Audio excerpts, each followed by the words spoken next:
Hey, so wanted to get into some tips about how to watch paint dry. Been seeing some stuff go around lately that was kind of frankly bad advice, so figured I'd chime in a little bit. And we all know, right? There's tons of different types of paint out there, right? You've got acrylic paints, you've got a small bottle of paint, you've got blue paint, and thankfully these tips are going to work with all of those types. So grab what you have on hand and follow along a little bit. I've got this nice red color here, so that'll serve me well with some high contrast. And there'll be some stuff to look out for here with the first stroke.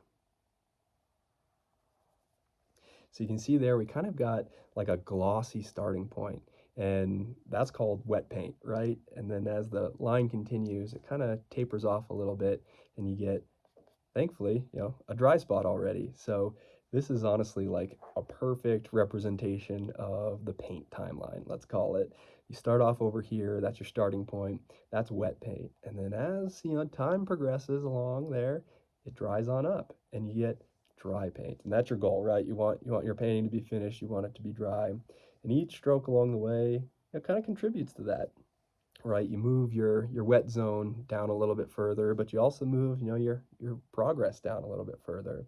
And now, you take what, I don't know, 10 strokes a minute, and all of a sudden that adds up, and over an hour, that's 60 minutes. So you've got, 10 times 60, that's I mean, an incalculable amount of paint strokes per hour, but the point is right, as you keep continuing down, the heart of this grows, right? All of a sudden, that's where all the effort is, right? You can have one starting point, but so much of it is all that time spent in the middle.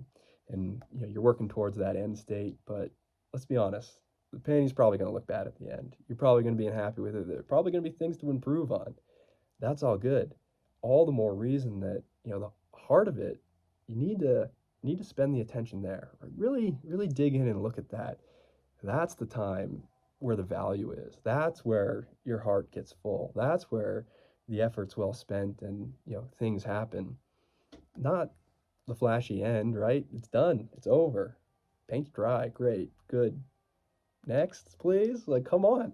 It's all about the small strokes in the middle. And I know I'm being, light and candid here, but this is serious stuff, right? Like I'm coloring right now, and do not take that lightly. Like that's that's as serious as it gets. And we can all sit here and agree that, like, you know, paint starts wet and it dries. Start, end. Easy as it can be, right? It's all about the middle though. It doesn't matter how the paint dried or why it dried. It's all about looking in, digging into that piece so that each stroke can like add and get a little bit further towards some progress. So think about that a little bit with, as I take a stroke, it's not gonna be wet forever. It's always on its way to completion. Sure, run the video back and it'll be wet again, but we're here right now. This paint's drying for the first time. It's dry once it's done. So as I take another stroke, take one with me and take that progress. Move the needle a little bit further. Let's see where we can take it. Because if it isn't that, we're just sitting here digitally watching paint dry. And I don't think there's anything good about that. It needs to go further. Take it as a step. Grab the pen, grab the can, see where it goes. Live with a little bit of inspiration. So we're not digitally watching paint dry as a representation of real paint that dried. We're doing it. We're in this together. Say it with me one time. Watch paint dry. 3 words. You got it?